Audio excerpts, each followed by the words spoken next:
Good afternoon बच्चों, सभी को नमस्कार। और क्लास नंबर रहेगी हमारी 11 chemical bonding and molecular structure की। 10 क्लास प्रीवियसली कर ली हमने। ओके, तो नेक्स्ट स्टार्ट करते हैं। और मोस्टली इस क्लास में क्या है कि जो क्वेश्चंस रहेंगे हमारे वो डायपोल मोमेंट से रिलेटेड रहेंगे आपके। ओके, तो अच्छे से चेक करना भी इसको, है ना, बढ़िया से इसको डायपोल मोमेंट का कॉन्सेप्ट जो आपका क्लियर हो जाएगा, है ना। तो पहला क्वेश्चन रेजोनेंस से अभी हमारा है ना, फर्स्ट क्वेश्चन बट रेजोनेंस से आपका, है ना। क्या कह रहा है अभी, a resonance hybrid is always more stable than its canonical structure है। रेजोनेंस हाइब्रिड जो होता है ना वो रेजोनेटिंग स्ट्रक्चर से ज़्यादा स्टेबल होता है, ये बात बिल्कुल सही है। और ऐसा क्यों होता है, क्योंकि this stability is due to delocalization of electron, है ना, इलेक्ट्रॉन के डिलोकलाइजेशन से। जो रेजोनेंस हाइब्रिड होता है ना वो एक्चुअल स्ट्रक्चर होती है मॉलिक्यूल्स की, और उसमें क्या होता है, इलेक्ट्रॉन का डिलोकलाइजेशन होता है। और जो रेजोनेटिंग स्ट्रक्चर होते हैं ना वो टोटली क्या होती है, हमारी हाइपोथेटिकल होती है, वो इमेजनरी होती है, वो हम बनाते हैं ताकि हम मॉलिक्यूल की ज़्यादा से ज़्यादा प्रॉपर्टी को क्या कर सके, एक्सप्लेन कर सके। ओके, तो यही रीजन है भी वाई रेजोनेंस एग्जिस्ट, रेजोनेंस का फिनोमेना हमने क्यों बनाने पड़ी, रेजोनेंस की जरूरत क्यों पड़ी। तो क्या बताया जाता है आप लोगों को 11th क्लास में, एनसीईआरटी में ये चीज़ लिखी गई है क्या कि कई बार क्या होता है कुछ मॉलिक्यूल के केस में उसकी एक लुईस डॉट स्ट्रक्चर उस मॉलिक्यूल की उसकी सारी प्रॉपर्टी को एक्सप्लेन नहीं कर पाती, इसलिए हम क्या करते हैं मॉलिक्यूल की अलग अलग जो नाम स्ट्रक्चर बना के देखते हैं, उसके जैसे दिखने वाली हुबहू वैसे दिखने वाली स्ट्रक्चर बनाते हैं ताकि हम जो ना उस मॉलिक्यूल की जो ना ज़्यादा से ज़्यादा प्रॉपर्टी को एक्सप्लेन कर सके, है ना। उससे क्या होगा आपका, फिर रेजोनेटिंग स्ट्रक्चर बनेगी जिनको हम कैनोनिकल स्ट्रक्चर बनते हैं। उन सारी स्ट्रक्चर का यूज़ करके, यानी उन सारी स्ट्रक्चर का कंट्रीब्यूशन यानी उन स्ट्रक्चर का जो निचोड़ है वो रेजोनेंस हाइब्रिड में निकालते हैं। ओके, और एक्चुअल में मॉलिक्यूल क्या होता है, रेजोनेंस हाइब्रिड की फॉर्म में होता है। और रेजोनेंस हाइब्रिड में इलेक्ट्रॉन क्या करते हैं, डिलोकलाइज करते हैं, और जितना ज़्यादा इलेक्ट्रॉन का डिलोकलाइजेशन होगा उतनी क्या होगी, हमारी स्टेबिलिटी आएगी। और इलेक्ट्रॉन की डिलोकलाइजेशन की वजह से उस आपके रेजोनेंस हाइब्रिड में जो बॉन्ड ऑर्डर है, बॉन्ड लेंथ है, वो क्या होती है हमारी, वो सारी बराबर हो जाती है, जहाँ आपकी क्या होती है, आपकी रेजोनेंस बनती है। ओके, और उसमें इलेक्ट्रॉन का डिलोकलाइजेशन होता है मॉलिक्यूल एक पार्ट से दूसरे पार्ट में। यूनिफॉर्म इलेक्ट्रॉन डेंसिटी होती है हमारे थ्रू आउट बॉन्ड्स, उससे क्या होता है बॉन्ड लेंथ भी सेम हो जाएगी और बॉन्ड लेंथ ऑर्डर भी क्या हो जाएगा आपका, सेम हो जाएगा। ओके, और वो ज़्यादा स्टेबल होता है हमारा कौन, रेजोनेंस हाइब्रिड, है ना। तो ये है ना, दोनों चीज़ें सही है अभी हमारी, स्टेटमेंट 1 और 2 सही है, और स्टेटमेंट 2 जो ना उसका स्टेटमेंट 1 का जो ना करेक्ट एक्सप्लेनेशन भी है। ओके, तो हमारा ऑप्शन क्या हो जाएगा आपका, ए हो जाएगा।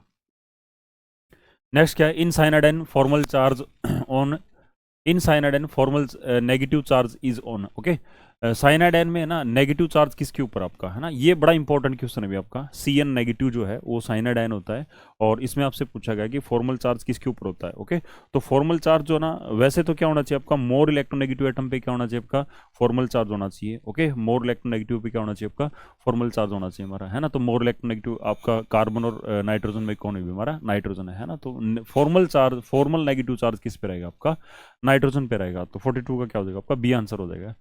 Resonance structure can be written for, resonance किस में बन सकती है हमारी, अमोनिया में रेजोनेंस नहीं बनती हमारी, मीथेन में नहीं बनती हमारी, वाटर में नहीं बनती हमारी, ओजोन में क्या होती है, रेजोनेंस बनती है हमारी, है ना। तो ऐसे बनती है हमारी रेजोनेंस, है। ओके, ये स्ट्रक्चर होती है हमारी ओजोन की। ओके, इस जो आपके ऑक्सीजन पे होता है हमारे 3 लोन पेयर प्रेजेंट होते हैं हमारे, और इस पे क्या होता है हमारा, इस पे जो है वो एक लोन पेयर होता है, और इस वाले पे कितने होते हैं हमारे, 2 लोन पेयर होते हैं। और ये वाला बॉन्ड जो होता है ना, ये सिंगल बॉन्ड होता है, ये वाला क्या होता है, डबल बॉन्ड होता है। तो ये ऑक्सीजन क्या करती है, इलेक्ट्रॉन डोनेट करती है। ओके, और ये विड्रॉ कर लेगी, तो इसके जैसे दिखने वाली क्या होगी, एक और स्ट्रक्चर बनेगी हमारी। ओके, उसमें यहाँ जो है ना वो क्या होगा आपका, सिंगल बॉन्ड आ जाएगा, यहाँ पे क्या होगा आपका, डबल बॉन्ड होगा आपका।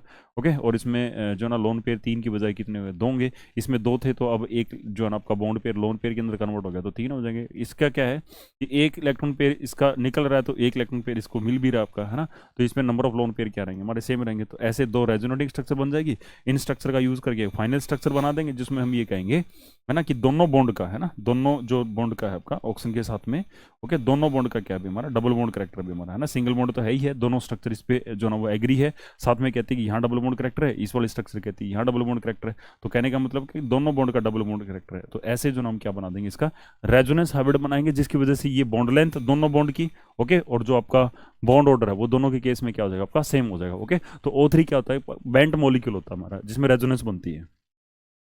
नेक्स्ट है, among the flowing species which the smallest bond, है ना, स्मॉलेस्ट बॉन्ड यानी बॉन्ड लेंथ मिनिमम किसकी है। तो आपको पता होना चाहिए जो बॉन्ड लेंथ होती है ना वो इनवर्सली प्रोपोर्शनल होती है हमारी, ठीक है। बॉन्ड लेंथ जो होती है ना वो इनवर्सली प्रोपोर्शनल होती है हमारी, किसकी? बॉन्ड ऑर्डर की। जब बॉन्ड ऑर्डर बढ़ता है, जब नंबर ऑफ बॉन्ड बढ़ते हैं, तो बॉन्ड लेंथ क्या होती है हमारी? कम हो जाती है। इसका एग्जांपल जो ना आपका हाइड्रोकार्बन में बताया जाता है अभी आपका, सिंगल बॉन्ड और आपका कार्बन कार्बन में ट्रिपल बॉन्ड है ना, तो ये 154 पिकोमीटर का होता है अभी आपका, और ये क्या होता है हमारा 134 पिकोमीटर का होता है, और ये वाली जो बॉन्ड लेंथ होती है वो कितनी हमारी 120 पिकोमीटर। तो जैसे जैसे नंबर ऑफ बॉन्ड्स बढ़ेंगे, ओके, तो एटम्स क्या है एक दूसरे के क्लोज आ जाएंगे, क्लोज आएंगे तो उनके बीच की डिस्टेंस क्या हो जाएगी? कम हो जाएगी। तो हम ये कहेंगे बॉन्ड लेंथ क्या होगी हमारी? रिड्यूस होगी, ओके। तो इनका ना आपको बॉन्ड ऑर्डर पता होना चाहिए आपका, है ना, इन इन आपके जो मॉलिक्यूल का स्पीसीज का बॉन्ड ऑर्डर पता होना चाहिए आपका, ओके। तो यहाँ जो ना आपका बॉन्ड ऑर्डर कितना होता है अभी हमारा? 3 होता है। यहाँ जो बॉन्ड ऑर्डर होता है वो 2 होता है अभी हमारा। यहाँ पे बॉन्ड ऑर्डर कितना होता है? 2 होता है। और यहाँ पे बॉन्ड ऑर्डर कितना होता है हमारा? 2.5। तो जहाँ बॉन्ड ऑर्डर मैक्सिमम है, तो बॉन्ड ऑर्डर मैक्सिमम किस में भी हमारा? एनओ में मैक्सिमम है ना। तो बॉन्ड ऑर्डर एनओ में मैक्सिमम, इसकी तो बॉन्ड लेंथ क्या रहेगी आपकी? स्मॉलेस्ट रहेगी, सबसे छोटा बॉन्ड यही रहेगा आपका। Which the flowing pair species have the same bond order, okay. इनमें ना बॉन्ड ऑर्डर सेम किसके अंदर है भी आपका? तो ना बॉन्ड ऑर्डर सेम है ना, सी एन नेगेटिव और एन ओ पॉजिटिव में होता है। इसमें 3 बॉन्ड है भी हमारे, और सी एन में साइनाइड आयन में भी कितने होते हैं हमारे? 3 बॉन्ड ऑर्डर होते हैं हमारे, ओके। तो इसका ही हमारा क्या है? सेम है भी, okay.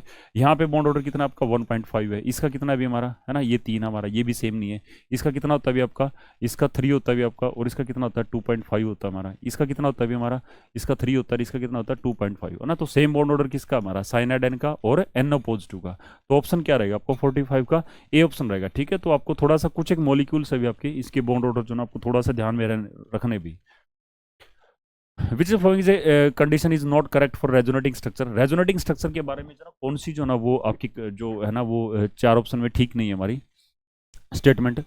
Contributing structure must have same number of unpaired electron, ये बात भी सही है ना। नंबर ऑफ अनपेड इलेक्ट्रॉन क्या होने चाहिए हमारे? कम ज्यादा नहीं होने चाहिए हमारे। Contributing structure should have similar energy, लगभग ऑलमोस्ट जो ना वो एनर्जी क्या होनी चाहिए हमारी? बराबर सी होनी चाहिए हमारी।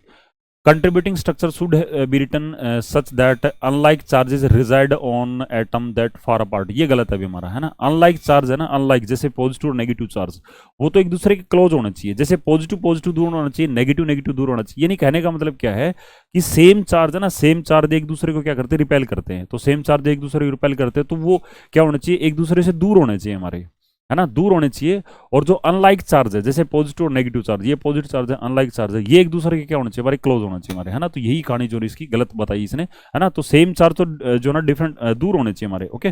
जैसे एक डाइकेटोन का एग्जांपल लें हम, ऐसे डाइकेटोन का एग्जांपल लें, तो ये डाइकेटोन अभी हमारा, इसमें पॉजिटिव रहेगा, पोलर ग्रुप है ना, ये पॉजिटिव और ये पॉजिटिव। तो इसमें क्या भी हमारा जो सेम चार्ज है, जैसे पॉजिटिव पॉजिटिव नेगेटिव नेगेटिव, है ना, तो ये क्या भी हमारे ये एडजेसेंट है एक दूसरे के, ओके। तो ये वाली क्या भी हमारी कम स्टेबल है, लेस लीस्ट स्टेबल रहेगा आपका, है ना। सेम चार्ज जो ना वो एक दूसरे के नजदीक है ना, सेम चार्ज तो एक दूसरे के फार अपार्ट होने चाहिए हमारे, ओके। और अनलाइक चार्ज क्या होने चाहिए? अनलाइक चार्जेस है ना, डिफरेंट चार्जेस जो ना वो क्या होने चाहिए हमारे? वो क्लोज होने चाहिए, एक दूसरे के नजदीक होने चाहिए हमारे, ओके। वो स्टेबल रहती है। Positive charge should be present on electropositive element, ये बात भी बिल्कुल सही है। पॉजिटिव चार्ज जो होता है ना, जैसे मैं कहता हूँ कि कीटोन का कोई एग्जांपल लेता हूँ मैं, है ना, कीटोन का एग्जांपल लेता हूँ, तो इसमें क्या भी हमारा पॉजिटिव चार्ज किसके ऊपर है? कार्बन, जो कि क्या होता है? कम इलेक्ट्रोनेगेटिव 2.5 होती है, और ऑक्सीजन मोर इलेक्ट्रोनेगेटिव है ना, इसकी 3.5 होती है। तो ये बात सही है भाई हमारा, है ना, नेगेटिव चार्ज मोर इलेक्ट्रोनेगेटिव। तो ऑप्शन क्या है? सी आपका जो ना ऑप्शन गलत है ना। तो आपको इनकरेक्ट ही बताना था, है ना, नॉट करेक्ट ही बताना था। ऑप्शन क्या रहेगा आपका? सी रहेगा, ओके। नेक्स्ट क्या है? In phosphate and formal charge on each oxygen atom, है ना। In phosphate the formal charge on in oxygen, क्या कह रहा है? Oxygen atom and PO bond order, है ना। फॉर्मल चार्ज पूछ रहा भी है ना, ऑक्सीजन एटम पे पूछ रहा भी है ना, और किस पे पूछ रहा है? पीओ बॉन्ड ऑर्डर पूछ रहा है, ओके। बॉन्ड ऑर्डर पूछ रहा है। तो फॉर्मल चार्ज देखो भी, phosphate ion PO4, okay, PO4 3 negative. तो इसमें क्या होता है अभी? रेजोनेटिंग स्ट्रक्चर बनाते हैं फॉस्फेट आयन की। तो ये ऐसा कुछ होता है अभी आपका फॉस्फेट आयन में, है ना। ये वाली ऑक्सीजन जो होती है ना, इन 3 ऑक्सीजन पे क्या होता है आपका? नेगेटिव चार्ज होता है, इस टाइप से होती है हमारी, ओके। ये फॉस्फेट आयन होता है। तो हम क्या करेंगे भाई? फॉस्फेट आयन का क्या करना है अभी? इसको इसने क्या पूछा अभी? फॉर्मल चार्ज, है ना। तो ये जो ना इसमें रेजोनेंस बनेगी, है ना, और रेजोनेंस बनाओगे तो 4 रेजोनेटिंग स्ट्रक्चर बनेगी। ये इसको डोनेट करेगा, ये विड्रॉ कर लेगा, ऐसे ऐसे करके ना हमारी 4 रेजोनेटिंग स्ट्रक्चर बन जाएगी आपकी, इस टाइप से जो ना वो 4 जो ना वो आपकी रेजोनेटिंग स्ट्रक्चर बनेगी हमारी, है ना। यहाँ डबल बॉन्ड बन जाएगा। फिर क्या होगा अभी आपका, है ना, ये डोनेट कर देगा, ये विड्रॉ कर लेगा। तो कहीं ना कहीं जो है ना वो, सॉरी ये नहीं बनेगी, नहीं बनेगी, ये नहीं बनेगी भाई, ओके ओके ओके ओके, है ना। ये क्या करेगा भाई? जैसे अब की बार है ना, ये कह रहा है कि ये डोनेट कर देगा, है ना, ये डोनेट कर देगा, और ये क्या कर लेगा? विड्रॉ करेगा, ओके। तो इससे क्या बनेगा? एक रेजोनेटिंग स्ट्रक्चर ऐसी बन जाएगी आपकी, इस टाइप से बन जाएगी। यहाँ डबल बॉन्ड बन जाएगा आपका, ये ऑक्सीजन नेगेटिव चार्ज, और यहाँ क्या रहेगा आपका सिंगल रहेगा, और यहाँ क्या होगा आपका फिर सिंगल होगा आपका। ओके, अब ये डोनेट कर देगा भाई, है ना, ये विड्रॉ कर लेगा, तो जो ना वो एक और रेजोनेटिंग स्ट्रक्चर बन जाएगी आपकी, है ना। तो ये 1 है, ओके, ये 2 है हमारी, और ये क्या हो जाएगा आपकी 3 हो जाएगी, और resonating structure number 4, okay 4, okay, ये इस टाइप से बन जाएगी आपकी 4 नंबर स्ट्रक्चर, ठीक है। 4 नंबर स्ट्रक्चर कुछ इस टाइप की होगी, ऐसी दिखेगी आपकी, है ना। पी ओ नेगेटिव हो गया आपका, ओके, यहाँ डबल बॉन्ड बनेगा आपका, और यहाँ ऑक्सीजन पे नेगेटिव चार्ज सिंगल बॉन्ड, और यहाँ ऑक्सीजन पे नेगेटिव चार्ज, और क्या हो जाएगा आपका सिंगल बॉन्ड बन जाएगा, है ना। तो क्या करते हैं भी हम लोग, ये जो ऑक्सीजन का जो नेगेटिव चार्ज है ना, ये जो -3 चार्ज है, -3 चार्ज वो कितने ऑक्सीजन पे प्रेजेंट है हमारे, वो 4 ऑक्सीजन पे प्रेजेंट है, तो एवरेज चार्ज निकलेगा अभी आपको -3/4 हो जाएगा, तो कितना बनेगा आपका माइनस का 7.5 बनेगा। और बॉन्ड ऑर्डर निकालना है किसका, पीओ बॉन्ड का, तो है ना इस टाइम पे है ना एक फॉर्मूला यूज करते हैं, सारी रेजोनेटिंग स्ट्रक्चर में उस पर्टिकुलर बॉन्ड है ना वो कितने बॉन्ड बने, उन दो एटम के बीच में टोटल कितने बॉन्ड बने, है ना। तो पीओ का पूछा भी, पीओ में देखो एक कोई पर्टिकुलर सेलेक्ट कर लो, जैसे ये वाला है ना, ये वाला, तो इसमें ना सारी स्ट्रक्चर में ये वाले कितने बॉन्ड है हमारे, है ना, ये पीओ ओ के बीच में टोटल कितने बॉन्ड है ना, तो 1 और 3 4 और 5, है ना, तो 5 बॉन्ड अभी हमारे, ओके, तो टोटल नंबर ऑफ बॉन्ड 5 हो गए, है ना, और कितने रेजोनेटिंग स्ट्रक्चर हमारी 4, तो ये कितना आ जाएगा आपको 1.25 हो जाएगा, ओके। तो फॉर्मूला ये बनेगा अभी आपका, ऑप्शन क्या हो जाएगा आपका, बी ऑप्शन हो जाएगा। फिर क्या कह रहा है, which the flowing pair of molecule will have the permanent dipole moment, है ना। परमानेंट डायपोल मोमेंट किसमें होगा आपका, ये कार्बन डाइऑक्साइड लीनियर होता है, ये नॉन पोलर रहेगा, ये भी नॉन पोलर होता है, CO2 SiO4 सिमेट्रिकल स्ट्रक्चर होती है, तो ये भी नहीं रहेगा। NO2 और O3, है ना, इनकी बैंड स्ट्रक्चर होती है, दोनों की क्या होती है, बैंड स्ट्रक्चर होती है, और इनका क्या होता है हमारा परमानेंट डायपोल मोमेंट होता है आपका, है ना, इनका परमानेंट जो है ना वो डायपोल मोमेंट होता है, ओके। तो ऑप्शन क्या हो जाएगा आपका, बी हो जाएगा आपका। नेक्स्ट क्या बोल रहा है ये, which the flowing would have the permanent dipole moment, है ना, परमानेंट डायपोल मोमेंट, जिनोन का टेट्राफ्लोराइड भाई, जिनोन का टेट्राफ्लोराइड, ओके। तो इसकी तो जो ना ऐसी स्क्वायर प्लेनर ज्योमेट्री होती है हमारी, है ना, ऐसे स्क्वायर प्लेनर ज्योमेट्री होती है, तो डायपोल मोमेंट की डायरेक्शन जो है ना वो यूं होती है हमारी, इस टाइप से होती है हमारी, ओके। तो ये ना ये दोनों एक दूसरे के डायपोल मोमेंट को कैंसिल कर देंगे, ये दोनों एक दूसरे के डायपोल मोमेंट को कैंसिल कर देंगे। BF3 में भी क्या भी हमारा BF3 इस टाइप होगा आपका, ओके, इस टाइप से होगा आपका। ये बॉन्ड एंगल कितना था हमारा 120 डिग्री, ये डायपोल मोमेंट इसका म्यू मान लिया, है ना, इसका भी क्या मान लेंगे, म्यू मान लेंगे, ओके। तो 120 डिग्री का एंगल है, तो डायपोल मोमेंट निकाल लेंगे। रिजल्टेंट कैसे निकलता है इसका फॉर्मूला हमें पता है, ओके, μ1 स्क्वायर, है ना, μ1 की जगह म्यू है, ओके, μ2 की जगह μ1 स्क्वायर प्लस μ2 स्क्वायर प्लस में क्या होता है 2 μ1 μ2, ओके, और cos of 120 degree, okay, cos 120 degree कितना होता है हमारा -1/2, तो ये म्यू स्क्वायर कितना हो जाएगा आपका 2 म्यू स्क्वायर, और प्लस में क्या हो जाएगा आपका, ये भी देखो 2 म्यू स्क्वायर, और cos 120 माइनस का क्या हो जाएगा आपका 1/2, 2 से ये कैंसिल हो जाएगा, तो ये कितना आएगा अभी आपका 2 म्यू स्क्वायर, है ना, 2 म्यू स्क्वायर और माइनस का म्यू स्क्वायर और उसका स्क्वायर रूट, है ना, ये बचेगा क्या म्यू स्क्वायर, और इससे ये कैंसिल हो जाएगा, क्या हो जाएगा आपका म्यू आ जाएगा, है ना, क्या हो जाएगा आपका म्यू हो जाएगा। तो इन दोनों का जो रिजल्टेंट डायपोल मोमेंट है ना वो इस डायरेक्शन में, इन दोनों का है ना वो डाउनवर्ड डायरेक्शन में अगर कितना आएगा म्यू आएगा। अब ये भी इसका अगर BF बॉन्ड का म्यू मान रखा तो ये भी म्यू, है ना। अब ये एक दूसरे के क्या हो गए हमारे, इसमें है ना देखो क्या होता है डायपोल बॉन्ड की डायरेक्शन होती है लेस इलेक्ट्रोनेगेटिव से मोर की तरफ, तो उसकी तरफ हो गया, और इन दोनों का नीचे की तरफ। अब इसका डायपोल मोमेंट म्यू है, इसका भी म्यू है, तो ये एक दूसरे के इक्वल है, एक दूसरे के अपोजिट है, तो net dipole moment overall molecule का कितना हो जाएगा आपका 0, है ना। तो ये भी 0 हो गया, इसका भी नहीं होगा, इसका भी नहीं होगा। SiF4 ये सिमेट्रिकल मॉलिक्यूल होता है, टेट्राहेड्रल होता है आपको अच्छे से पता है, मीथेन की तरह, है ना। तो इसमें भी इसका डेवलपमेंट क्या होता है आपका 0 होता है। तो SF4 होता है, सीशो जो ना इसका शेप होता है भी आपका, है ना, ऐसे कुछ बनाया जाता है, ओके। तो ये जो होता है ना इसका क्या होता है परमानेंट डायपोल मोमेंट होता है आपका, ओके। यहाँ पे इसका dipole moment not equal to 0 है, तो ऑप्शन क्या हो जाएगा आपका बी हो जाएगा।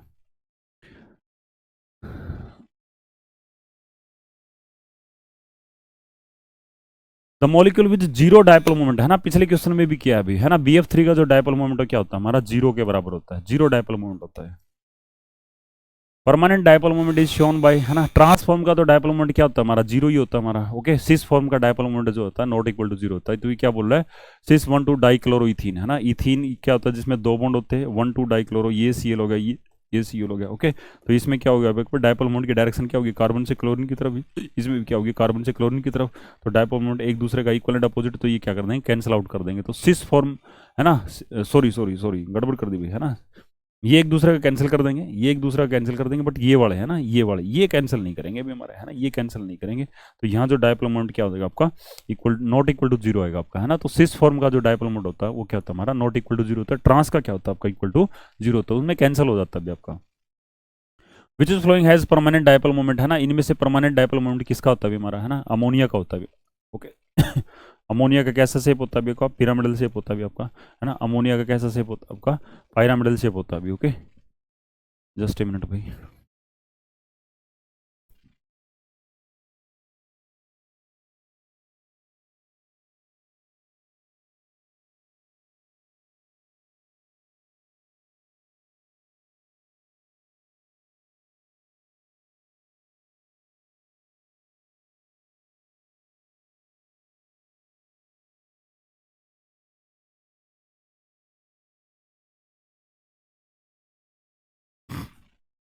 तो इसमें जो आपका हाइड्रोजन होता है वो कम इलेक्ट्रो पॉजिटिव होता है, तो डेल्टा पॉजिटिव रहेगा। नाइट्रोजन ज़्यादा इलेक्ट्रोनेगेटिव, डेल्टा नेगेटिव। ओके, इसमें तीनों में ना डायपोल मोमेंट की डायरेक्शन हाइड्रोजन से किसकी तरफ होगा, नाइट्रोजन, तो तीनों का डायपोल मोमेंट क्या हो जाएगा आपका, तीनों बॉन्ड का रिजल्टेंट ऊपर की तरफ होगा, टुवर्ड्स लोन पेयर।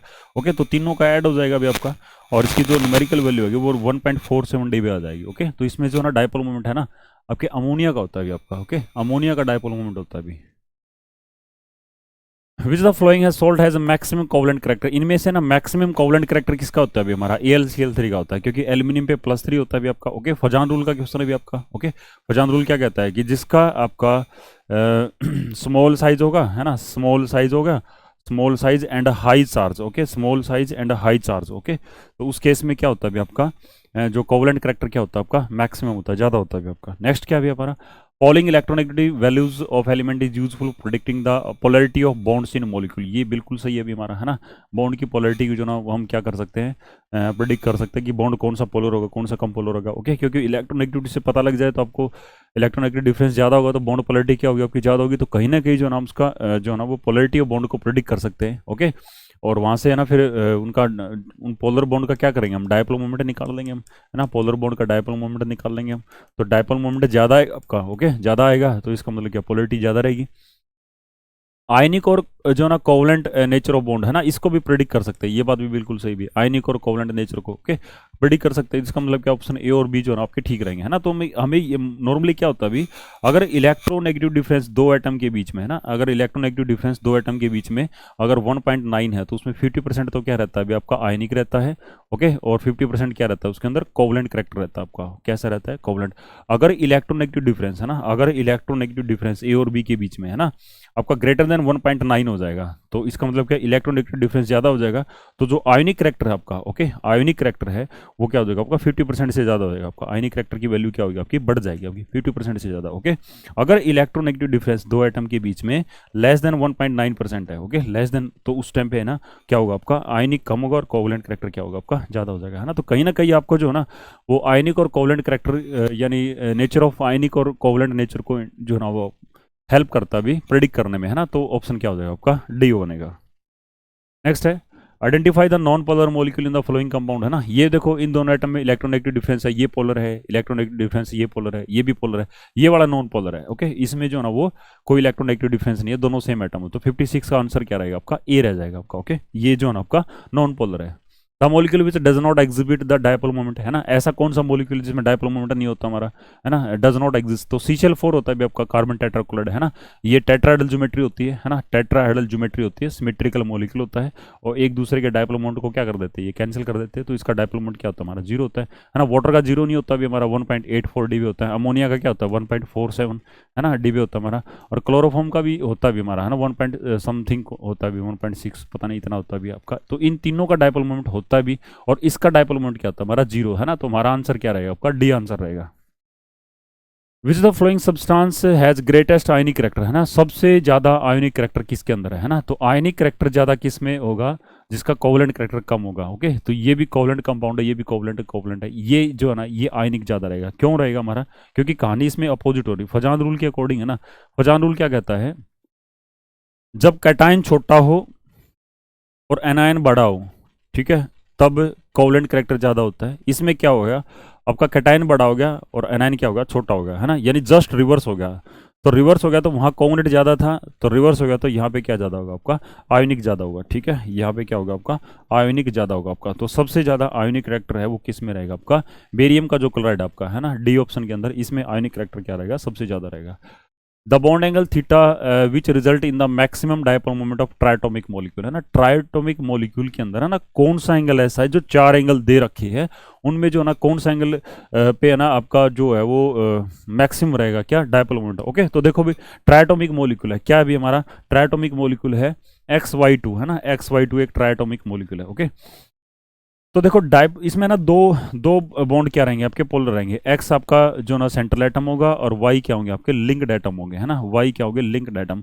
तो ये जो एंगल है इनके बीच में, है ना, ये एंगल मैं कहता हूँ थीटा, है ना। इस थीटा की वैल्यू कितनी हो कि जो डायपोल मोमेंट है ना मैक्सिमम आ जाए। तो डायपोल मोमेंट है ना, रिजल्टेंट डायपोल मोमेंट कब, जब एक से ज्यादा बॉन्ड पोलर आपके किसी मॉलिक्यूल में, वो कैसे निकालते हैं, उसका एक फॉर्मूला है, क्या, μ1² प्लस में क्या आपका μ2² प्लस में 2μ1 μ2 और कोस थीटा। ओके, तो कहने का मतलब क्या है, ये जो कोस थीटा की वैल्यू है ना, ये डिसाइड करेगी कि resultant dipole moment overall molecule का कितना आएगा आपका। ओके, तो कोस थीटा जो ना आपका कोस थीटा है ना, वो देखना भी आपको, है ना, cos theta. Okay, cos theta है ना, तो कोस थीटा थोड़ा मैथ्स वाले बता सकते भी, ठीक है। तो कोस थीटा क्या होता है भी हमारा, है ना, कोस थीटा कोस 0, है ना, कोस 0 कितना होता है भी आपका, कोस 0 1 होता है आपका, है ना। और कोस ऑफ 90 वो कितना होता है 0। और कोस ऑफ कितना 180 डिग्री, है ना, कोस ऑफ 180 डिग्री वो क्या होता है आपका -1 होता है। तो कहने का मतलब क्या हुआ कि जब कोस 0 से आपका 180 तक जाता है तो उसकी वैल्यू क्या करती है हमारी, उसकी वैल्यू डिक्रीज करती है हमारी, ठीक है।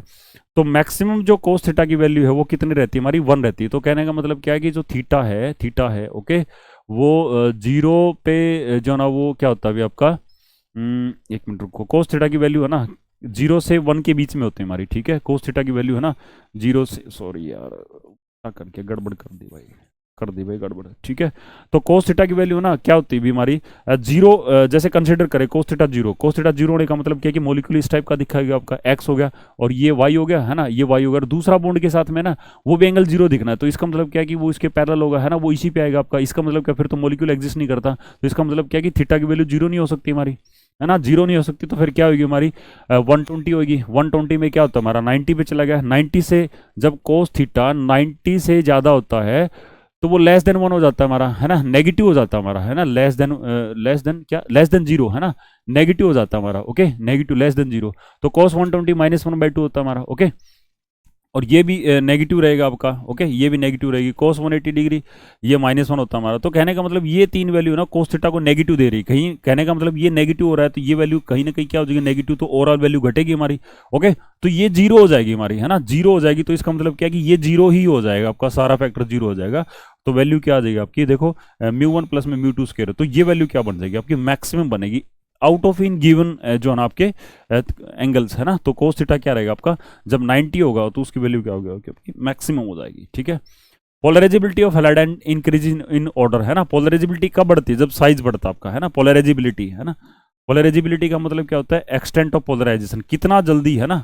ओके, पोलराइजेबिलिटी का मतलब क्या होता है, extent of polarization, extent of polarization. Okay, how is, है ना, extent of polarization, polarization how easily, है ना, कोई भी जो है ना वो आपका एनाइन जो है कितना जल्दी क्या होता है हमारा पोलराइज होता है, हाउ इजली, है ना, हाउ इजली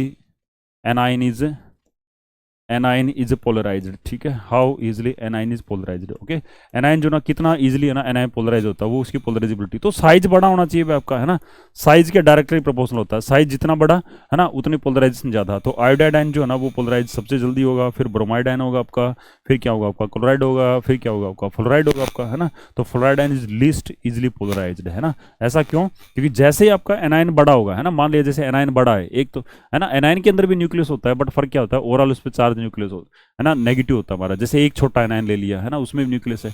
अब क्या है कि इसके जो इलेक्ट्रॉन्स है ना, इसके जो आउटर सेल के इलेक्ट्रॉन है वो इस न्यूक्लियस से दूर है ना। तो आने वाला कैटाइन जो है ना, आने वाले कैटाइन इन इलेक्ट्रॉन को अपनी तरफ ज़्यादा अट्रैक्ट कर सकता है एज कम्पेयर टू दिस। क्यों, क्योंकि इसके जो न्यूक्लियस के ये इलेक्ट्रॉन है ना आउटर सेल वाले, ये इसके नज़दीक है, इतना इजीली पोलराइज नहीं कर पाएगा उसको, है ना, नहीं कर पाएगा। तो इसकी पोलराइजेशन क्या रहेगी आपकी, स्मॉल रहेगी आपकी, थोड़ी पोलराइजेशन होगी। और इसमें पोलराइजेशन क्या हो जाएगा आपकी, ज़्यादा। क्यों, क्योंकि बड़ा साइज होने की वजह से इसके इलेक्ट्रॉन जो होते हैं न्यूक्लियस से क्या होते हैं हमारे दूर होते हैं, उनके ऊपर इलेक्ट्रॉन का जो है ना न्यूक्लियस का इफेक्ट क्या होता है आपका, कम होता है, और उसको इतना इजीली आप पोलराइजेशन कर सकते हैं, ठीक है। तो साइज बढ़ा तो पोलराइजेबिलिटी भी क्या बढ़ी। तो इंक्रीजिंग ऑर्डर बताना है ना, इंक्रीजिंग ऑर्डर क्या रहेगा, फ्लोराइड सबसे कम, क्लोराइड से ज़्यादा, ब्रोमाइड से ज़्यादा, आयोडाइड, है ना। तो ऑप्शन क्या रहेगा आपका, डी रहेगा। ओके, तो क्लास कंप्लीट होती है हमारी। ओके, तो थैंक यू।